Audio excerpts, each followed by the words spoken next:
Well, good morning, everybody. Good afternoon to my East Coast folks. I'm here from New York. First, thanks to the Media Post team for having us. You guys always know how to put on an awesome event. Always pick out great locations. So thanks for having me up here. Thanks to you all for being willing to listening to me for a little bit. As mentioned, I'm Ben Mackinnon. There are the speaker notes now. I'm Ben Mackinnon. I'm the founder and CEO of Card. So I'll talk to you a little bit about what we do, but especially coming after such an awesome panel like that. Oh, sorry, I walked away. I don't want to just be up here and pitching you guys the entire time. So I want to focus the presentation on something that we've been hearing from our brand partners, and what we've heard from the different presentations today is really top of mind for a lot of you all, which is really how do you reach, how do you get in front of, but more importantly, how do you convert the younger demographics. So Gen Z and millennial audiences frankly don't shop like the older generations do. They're harder to grab, they're harder to reach, they're quick to switch, but most importantly, at least what we feel, is that they very much look for brands that provide value back to them for the loyalty that they are showing to you. So we all know this is a huge opportunity, as Gen Z alone has over $450 billion a year worth of spending power, which to me sounds wild, but that's only going to continue to increase as they grow in their lives and their careers. So I'll touch on a few things throughout the presentation. I want to make sure, throughout the presentation. But first, I'll set the landscape for you on who Card is, what it is that we do, and why we're here today. Second, we'll touch on some of the data that we see based on the over $100 billion a year that we see in spend volume flowing through our platform, and hopefully why that can be relevant to you all. And then third, some of the strategies that we see the brands that we work with today utilize in order to drive incremental sales, but specifically from these younger demographics, these younger generations. So a little on Card. We're building a rewards infrastructure and demand platform where we're connecting some of today's top merchants and brands with tens of millions of consumers through our network. We embed rewards into everyday spending environments like banking applications, card issuers, loyalty programs, EBT platforms. Here's a couple of examples, but companies like Fetch, Varo, Robinhood, Branch, One Finance. A lot of brands that frankly a lot of you all might not be familiar with, but the applications and kind of fintech products that a lot of the younger generations are utilizing, our goal is to really aggregate all of that inventory, if you will, and provide one place for you as a brand or a retailer to be able to access the consumers through those platforms.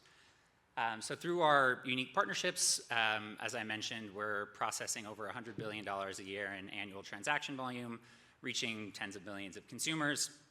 And that gives us really rich insight into how today's consumers are shopping and how they're behaving, and really sets the foundation for how our retail partners are utilizing us today. So our retail and merchant partners utilize Card on a pay-for-performance model, targeting very specific sets of consumers based on exactly where they're spending and how they're shopping, as opposed to more of the intent type data, which is what they're seeing and what they're viewing.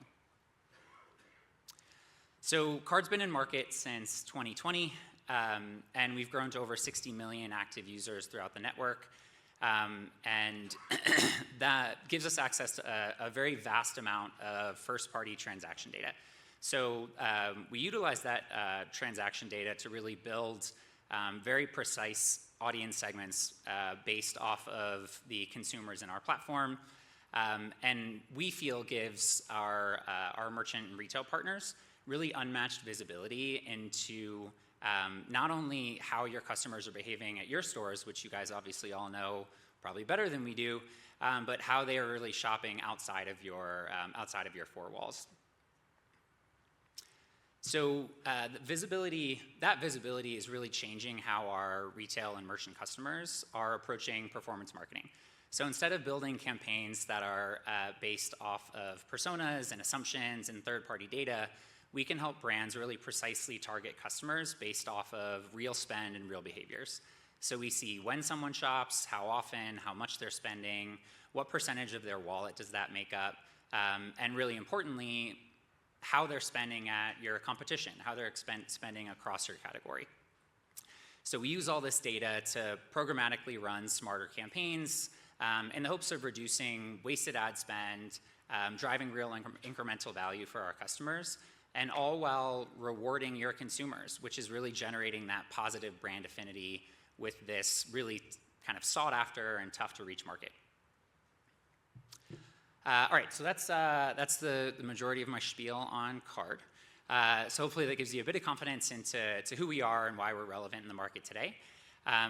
Next, I want to share a bit about some of the data and insights that we see based off of the data in our platform. We released our first ever consumer research report, which is more of an in-depth guide into all of the data and insights that we see running through card. There's going to be a QR code on the next few slides. I don't have a picture of cute kids next to the QR code, kind of the complete opposite. But feel free to scan it if you want to get access to the consumer research report and read a little bit more about what we see. So the first one that we want to call out, which is obvious to basically everybody now, but is that big box makes up a very large percentage of spend. So consumers really value the convenience that they get from big box, but they also really value the perceived value that they get from these brands based off of price, discounts, rewards, and things of that nature. But one of the things that we find that we thought was interesting is that it's about 23% of the total spend that flows through our platform is accounted for in big box, which is actually a fair amount less than what you see, depending on which analysts you listen to, for the general average American, which is more in the 30 to 40% range. And a lot of the reason behind that is because our demographic, our market is this younger, savvier shopper, which is more willing to shop with brands that they feel really value their business. Personalized experiences is really the top thing, the top characteristic that we see our end consumer is really looking for. Second call out I wanted to make was on the actual purchase value. So we see that there are a lot of categories that drive above average spend. So as you can see, sporting goods stores, travel, obviously, department stores, these increased spend volumes really drive higher ROI for our merchants, and even offering a 5 to 10% cashback reward for a first purchase, kind of giving a consumer that extra nugget that they need, that nudge they need in order to actually convert and make a purchase, is still able to result in really high incremental value for our customers. Lastly, and this is one that was quite interesting to me when we really did this in-depth report, is the really strong spend that we see throughout Q1. So Q4 holiday rush obviously is incredibly important and one that we all know we need to invest in order to stay relevant and competitive in today's market. But specifically among the Gen Z and millennial consumer, we see that Q1 is really taken over as where they spend more money relative to Q4. So especially in categories like beauty, fashion and apparel, things of that nature, New Year's resolutions really shows up in our data. But we feel that this is a great time for retailers to be able to rethink how you're planning out your advertising campaigns throughout the year. Whereas you go into Q4 and investing to grow your businesses, make sure you don't kind of take your foot off the gas in Q1, as the majority of marketers do, because it's a big opportunity to grow specifically among the Gen Z market. So now I'll touch on some of the strategies that our retail brands are using to really keep up and stay ahead of the market, utilizing our platform. So first and foremost, obviously, is leveraging first-party data. It's able to take the guesswork out of media. And as marketers, we really need to make sure that we're ensuring that we're targeting the right consumer at the right time with the right media and the right offers.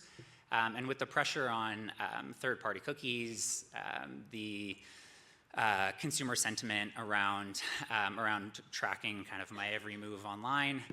First-party transaction data really allows you to have that competitive edge needed in today's market. Second is adding rewards-based media. Got to make my quick pitch, obviously, on card. But the younger, savvier consumers, as I mentioned earlier, are super focused on the brands that are adding value back to them for the loyalty that they're showing.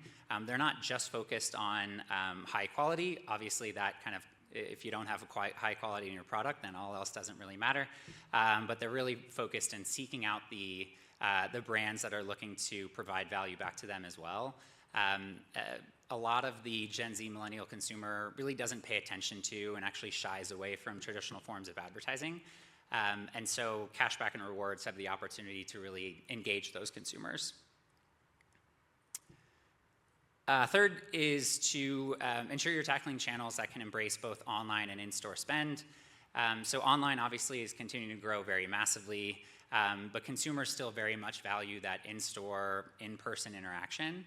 And utilizing marketing initiatives that can drive both online and in-store spend, but really importantly can actually track and report on those engagements, helps make sure you're meeting the customer where they are and how they like to transact. Last is aiming to reduce wasted ad spend. So marketing budgets, as we all know, especially in environments like we're in today with uncertain economic times, are really under a lot of pressure.